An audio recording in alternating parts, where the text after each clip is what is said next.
Heard my partner tell her mother. He has zero clue I've been draining $500 weekly from his business account into my secret stash. After 3 years, I've gathered $78,000, perfect to leave this unsuspecting idiot. She even showed images of our joint banking. I stayed quiet, still made her favorite coffee. Today her phone flooded with my 89 missed. Be me, 31 years old architectural engineer. Living in Boston with my wife Catherine, Kate. Married for 8 years, everything seemed perfect until now. This nightmare started with something so mundane. Not with fighting or lipstick on the collar.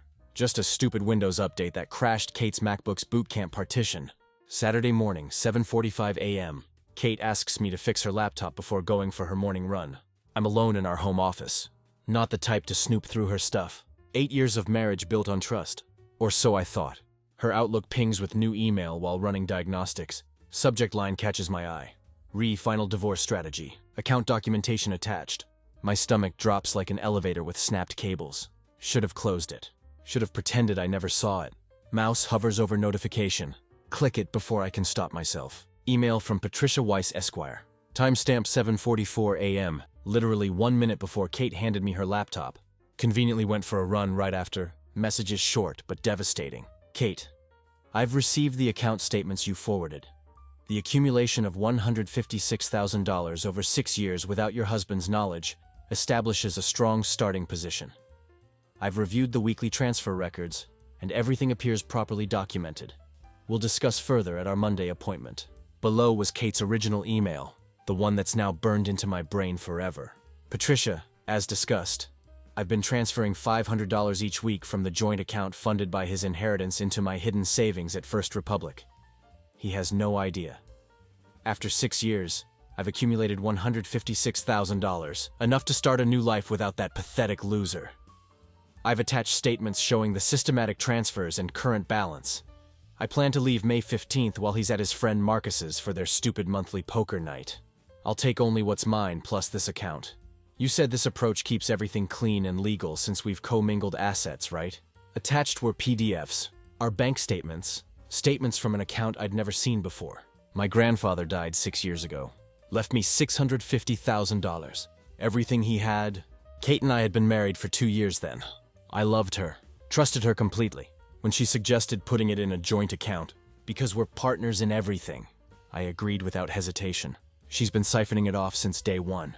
$500 every week like clockwork. Small enough that I wouldn't notice among regular expenses. Always on Tuesdays when I'm in back-to-back meetings.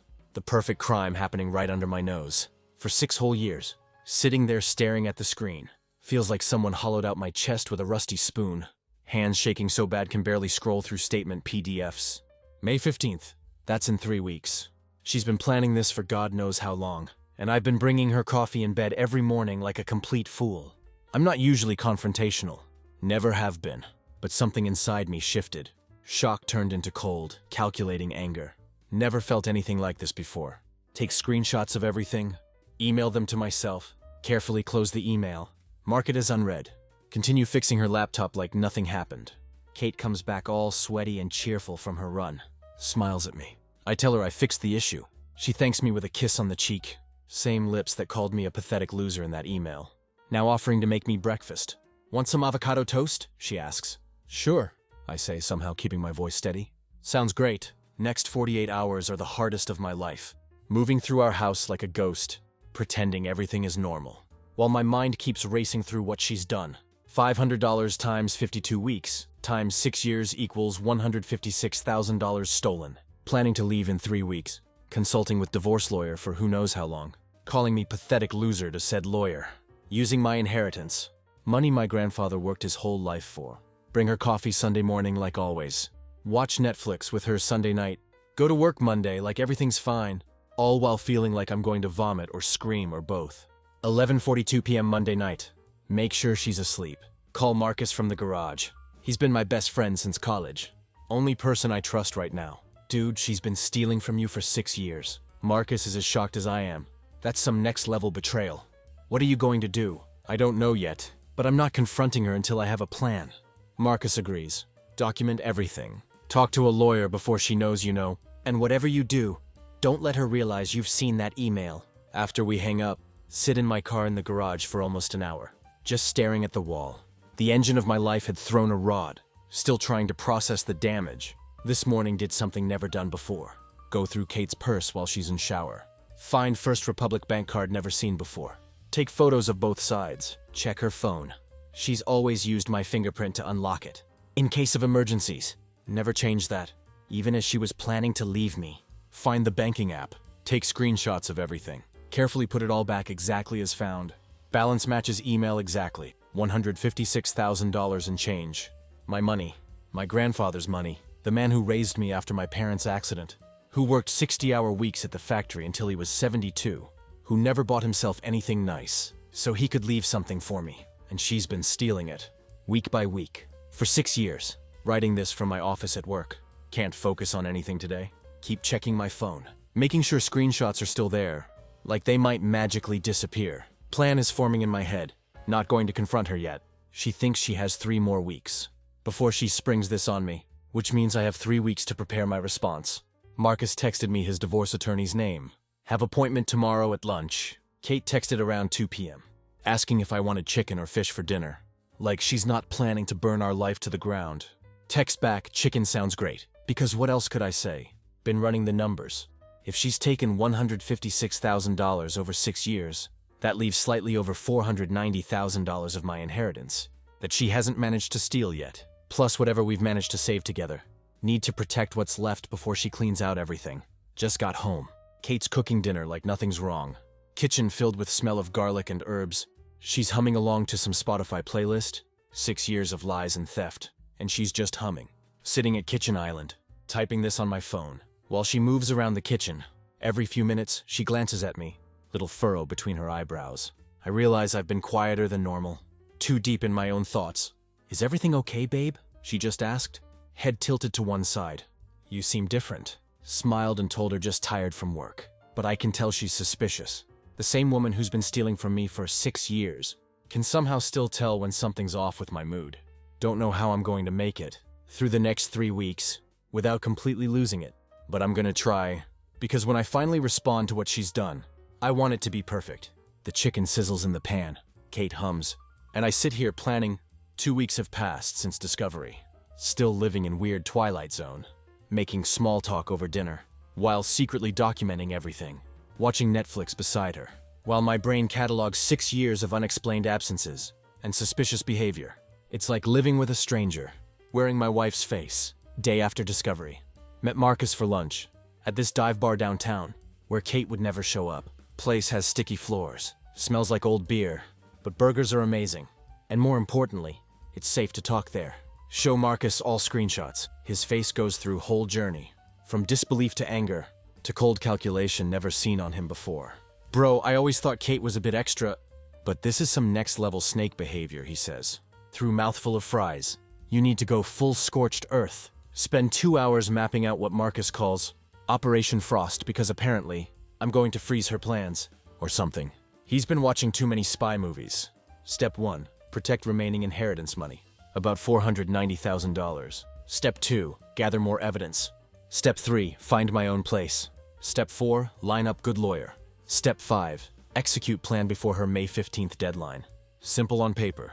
Way harder in practice. When you're trying not to tip off person sleeping next to you every night. 2:17 a.m. that night. After Kate fell asleep, did something I'm not proud of.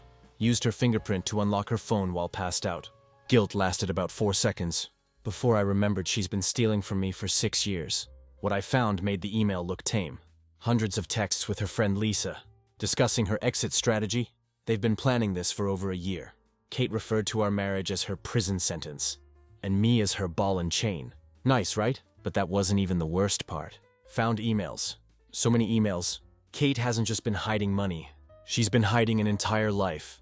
Weekend work conferences. Actually, girls' trips to Miami. Late nights at the office. Spent at hotels with some dude named Charles. Seriously, Charles. Credit card statements showing restaurant charges. In towns she supposedly never visited.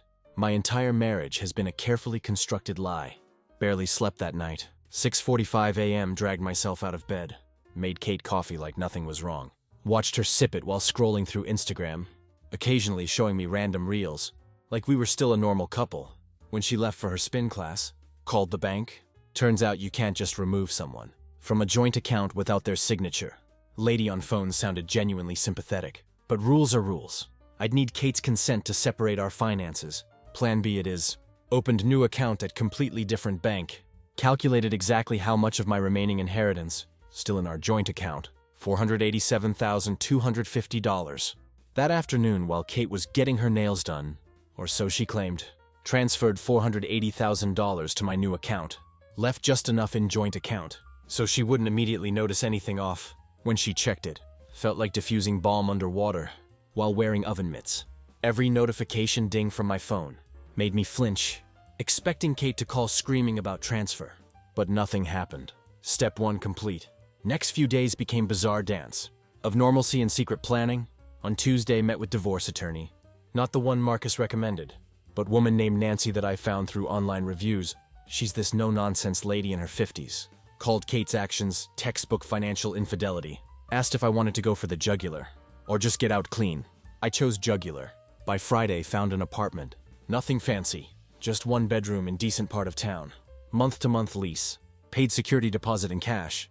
Each night after Kate fell asleep, sneak small batches of important documents and irreplaceable items out to my car. Then to storage unit I rented my grandfather's watch, old photo albums, external hard drive with all my data. 2 close calls so far. 1. Kate came home early from brunch last weekend. Caught me putting box in my trunk. Told her it was just old stuff for Goodwill. She seemed satisfied, but gave me this weird look before going inside. 2. My new bank sent welcome email. Popped up while my phone was sitting on coffee table. Kate was literally 3 feet away. Never lunged for anything faster in my life. Played it off like spam notification. Pretty sure I pulled muscle. Real breakthrough came from most unexpected source. Kate's mom, Barbara.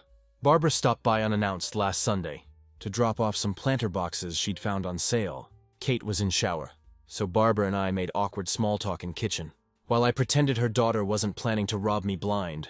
So nice that Kate found that cute condo, Barbara said, rearranging magnets on our fridge. The virtual tour she showed me looked lovely. Those floor-to-ceiling windows worth every penny of that deposit. I'm sure my brain short-circuited. Condo deposit? Managed to keep face neutral. While making appropriate noises of agreement, Barbara kept chatting, completely oblivious to bomb she just dropped, until Kate came downstairs in bathrobe and shooed her mom into living room. That night checked Kate's emails again. Sure enough, buried in folder labeled Tax Docs 2020, who would ever look there, were emails about $155,000 deposit on luxury condo downtown, closing date May 16th. Day after she planned to leave. This wasn't just an exit plan. This was whole new life she'd been building. In secret. Funded by my inheritance. Rage I felt in that moment. Like nothing I've ever experienced. Not hot and explosive, but cold and focused. Like liquid nitrogen. Had to go sit in backyard at 1 a.m. just to breathe without screaming. Past week been executing final phases of Operation Frost. Set up automatic payments for all personal expenses through new bank account. Started redirecting paychecks to new account. Takes effect next pay period. Took detailed photos of everything valuable in our house, with timestamps, backed up every shred of evidence to 3 separate places. Started casually mentioning upcoming poker night, to reinforce that I'll be gone May 15th. Hardest part has been acting normal. Kate's been extra affectionate lately, bringing me coffee some mornings, suggesting date nights, even initiating sex more often. If I didn't know better, I'd think she was falling in love with me all over again. But I do know better. This is behavior of someone trying to avoid suspicion. Classic guilty conscience overcompensation. Or maybe she's just trying to make sure I don't change my poker night plans. Either way, it's too late.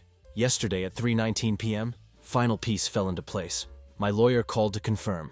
All paperwork is ready. Evidence documented. Financials protected. New place secured. Kate has no idea that I know everything. No clue that in less than a week, her entire plan is going to implode spectacularly. She still brings up little future plans sometimes. Summer trip we'll never take. Restaurant we should try next month. And I just nod and smile. Last night she asked if I was excited about poker night next week. Said she might go see movie while I'm out. I said something non-committal. While my heart pounded so loud, was sure she could hear it. But she just kissed my cheek. Went back to scrolling TikTok, completely oblivious to what's coming. I almost feel sorry for her. Almost.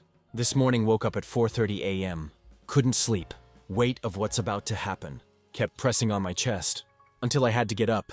Made coffee, sat at kitchen table in dark, watching sunrise through window. This house we bought together. These cups we picked out at Target. This life we built, all of it built on lies and theft. Kate still sleeping peacefully upstairs, completely unaware that in exactly 5 days, everything changes. Timer is counting down. Pieces are in position. And when May 15th arrives, I won't be at Marcus's for poker. I'll be right here, waiting for her to realize that I've known everything all along. It's done. That's the weirdest part to process. After weeks of planning, sleepless nights, and acting like everything was normal, while my stomach was in knots, it's finally over. Been staring at my phone for past hour, watching Kate's desperate texts and calls flood in. Current count is 79 missed calls, 43 text messages, 17 voicemails. I've listened to exactly none of them. May 15th arrived. D-Day. Operation Frost. Whatever you want to call it. Morning started bizarrely normal. Woke up at 5:32 a.m. according to my Fitbit. Hadn't really slept much anyway. Kate was still asleep, her face peaceful, like she didn't have plans to blow up our entire life later that day. Made coffee. Scrolled through final checklist on my notes app. Final bank transfers complete. All important documents secured. Lawyer on standby. New place ready. Evidence organized. Kate came downstairs around 7:15 a.m., looking surprisingly nervous. Started chattering about random things. The weather. Some TikTok she saw. How garbage disposal was making weird noise again. Kept asking what time I was heading to Marcus's. Smiled and said probably around 6 o'clock. At 8:03 a.m. she kissed me goodbye. Said she had errands to run. Left in her Toyota. Second her car pulled away. Checked tracking app I'd installed on her phone. Not proud of this. But desperate times, she went straight to her hidden condo. Probably preparing it for her big move later. This gave me exactly window I needed. Step 1. Money moves. Already transferred most of inheritance, but still about $7,000 in our joint checking. That was legitimately mine from last paycheck. Transferred that to my new account, leaving only Kate's last deposit from her job. Not taking anything that wasn't mine, just making sure she couldn't take anything that wasn't hers. Step 2. Drove to our bank. With all my documentation, manager, guy named Richard with terrible comb-over, looked increasingly uncomfortable. As I explained situation and showed evidence, he couldn't do much officially without Kate present, but did put note on account, requiring both signatures for any withdrawals over $1,000, just enough to prevent her from draining whatever was left. When she realized her plan was falling apart, Step 3. Texted Marcus at 10:17 a.m. It's happening today. You ready? His response, let's freeze her world, bro. Dramatic? Yes. Satisfying? Also yes. At 11:45 a.m. Kate texted, asking if I wanted her to pick up dinner, since I'd be home late from poker. The casual audacity of planning my dinner, while simultaneously planning to leave me forever, was impressive in sociopathic way. I replied with thumbs up emoji, went home and waited. According to tracking app, Kate was at mall, probably buying stuff for her new condo. By 3:30 p.m. she was heading home. This was it, the moment everything would change. Sat at our kitchen table, with manila folder containing screenshots of her emails to lawyer, bank statements showing her $156,000 hidden account, photos of her condo paperwork, screenshots of her texts with Lisa about prison sentence marriage, divorce papers my lawyer had prepared. Front door opened at 4:03 p.m. Kate walked in carrying Target bags and Starbucks. Looking slightly flustered, she froze when she saw me sitting there, clearly not expecting me home. Her first words were, "Why aren't you at work?" Calmly explained I'd taken afternoon off to prepare for poker night. She relaxed visibly, putting down her bags, asked if I wanted some of her Starbucks cake pop. I said no thanks, I'd already eaten. Then asked her very casually how the condo was looking. The change in her face was like watching system crash in real time.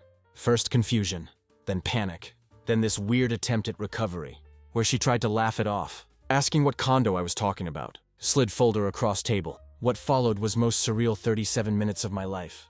Kate went through every stage of crisis management. First, denial. What are you talking about? Then, gaslighting. You're clearly confused about these documents. Next, minimizing. It was just some money for emergencies, followed by blame shifting. If you hadn't been so controlling with money. Then, anger. You went through my private emails! Attempted bargaining. We can work this out. I'll put the money back. Move to threats. You'll regret this. My lawyer will destroy you. Finally, tears, complete with mascara trails. And hyperventilating. I just sat there, oddly calm, watching the performance. 8 years of marriage dissolving. In less than an hour, when she finally ran out of tactics, there was this weird silence where we just stared at each other, like strangers. Then I told her everything I knew. The weekly transfers, the secret condo, the pathetic loser comments, her plans for May 15th, her weekend work trips that were actually spent with friends, or some dude named Charles. 6 years of systematic theft and lies, all laid out in chronological order. Her face went through fascinating transformation. First shocked that I knew so much, then this weird smile, like she still thought she could salvage something. From this train wreck, she started talking about couples therapy, about second chances, about how she'd made terrible mistake, but still loved me. It was like watching someone try to use CVS receipt as parachute. After jumping from plane, slid divorce papers across table, and stood up. The look on her face, when I told her I'd already moved most of my stuff out. Priceless. Even better was when I explained that I'd moved remaining inheritance money to account she couldn't access. The realization hit her like a physical blow. She'd spent 6 years building plan that had just collapsed in 20 minutes. She started yelling then, about how I couldn't just take our money, about how she'd contributed to our marriage in other ways, about how I'd never make it without her. I picked up my keys, walked toward door, told her she had until end of month to figure out her living situation, but that I wouldn't be staying there anymore. The house was half hers after all. I'm not monster. As I reached door, she played her final card, tears and apologies, saying she'd made terrible mistake, that she'd do anything to fix this. 6 years, $156,000, countless lies. I just shook my head and walked out. By 6:30 p.m. was at Marcus's place, with pizza and beer. Giving him play-by-play, his girlfriend Olivia kept saying, "Oh my God," between bites of pepperoni. Marcus alternated between calling Kate creative names and asking practical questions about next steps. That's when my phone started blowing up. First text from Kate at 7:14 p.m. "Where are you? We need to talk about this." Second text at 7:16 p.m. "Please come home, I can explain everything." Third text at 7:22 p.m. "You can't just walk away from 8 years." Then calls started, one after another. Put phone on silent, turned it face down on Marcus's coffee table. We played actual poker instead of just pretending to. And for first time in weeks, I felt like I could breathe again. Around midnight, checked my phone. 79 missed calls, 43 text messages, 17 voicemails. Stayed at Marcus's that night, slept on his couch, woke up to 23 more missed calls. This morning went to my new apartment. It's small, kitchen sink drips, but it's mine. No lies, no theft, no pretending. Picked up breakfast at Dunkin', ate it sitting on my still-boxed mattress. While scrolling through messages, Kate's mom called around noon. I actually answered that one. Barbara was confused and upset, saying Kate was absolutely beside herself and not making any sense. Calmly explained what her daughter had done. Long silence on other end. Told me everything I needed to know about whether Barbara had been involved. Finally, she just said, "Oh, Derek," and hung up. By 2 p.m. texts from mutual friends started. Most were confused. Some took Kate's side without hearing mine. Few asked for my version before judging. Sent same response to everyone. Ask Kate to show you her secret bank account with $156,000 of my inheritance money. Haven't heard back from those people yet. Funny how that works. It's 7:35 p.m. now. Sitting in my new place, surrounded by half-unpacked boxes. Emotion hasn't fully hit yet. Still operating in weird efficient survival mode, where practical matters are drowning out feelings. Kate's latest tactic is having her lawyer send threatening emails about marital assets and financial disclosure. My lawyer says it's just bluster. Documentation I have of her systematic theft is pretty damning. The $156,000 is still in her account. I didn't try to take it back. That would have complicated things legally. But remaining $487,000 is secure. In grand scheme of things, I paid $156,000 to discover who she really was. Expensive lesson. But at least I didn't lose everything. Changed all passwords including Netflix, Hulu, etc. Look on her face when she realized I'd changed Netflix password. Was probably worth at least $14.99. No, I didn't hack her accounts. She used same password for everything. Our anniversary date plus her childhood dog's name. Not exactly Fort Knox. Edit 9:42 p.m. Kate just texted she's outside my new apartment. No idea how she found this place. Not answering door. This is exactly why I told only 2 people my new address. Update on edit, 10:13 p.m. She left after 20 minutes of knocking and texting. Ordered Ring doorbell on Amazon just now. Should be here tomorrow. It's been months since my world imploded. Divorce is proceeding. Kate eventually moved into her secret condo. House is on market. Most of our friends have chosen sides, with split being about what you'd expect. Last week ran into Kate at Target of all places. We stood in home goods aisles staring at each other, like we were from different planets. She looked smaller somehow. After an awkward minute, she just asked if I was doing okay. I said I was fine and asked about her. She said she'd been better. Then we both just walked away. 8 years reduced to awkward Target encounter. Thing is, I don't feel burning hatred anymore. Don't get me wrong. I'll never forgive what she did. But rage has faded into something quieter. Something like relief. Sometimes at night I still wake up, reaching for someone who isn't there. Old habits die hard. But then I remember everything. And I'm grateful for empty space beside me. My grandfather used to say that some lessons cost more than others. This one cost me $156,000 in 8 years. But as I sit here in my own place, answering to no one, planning future that's entirely mine, I think I got a bargain.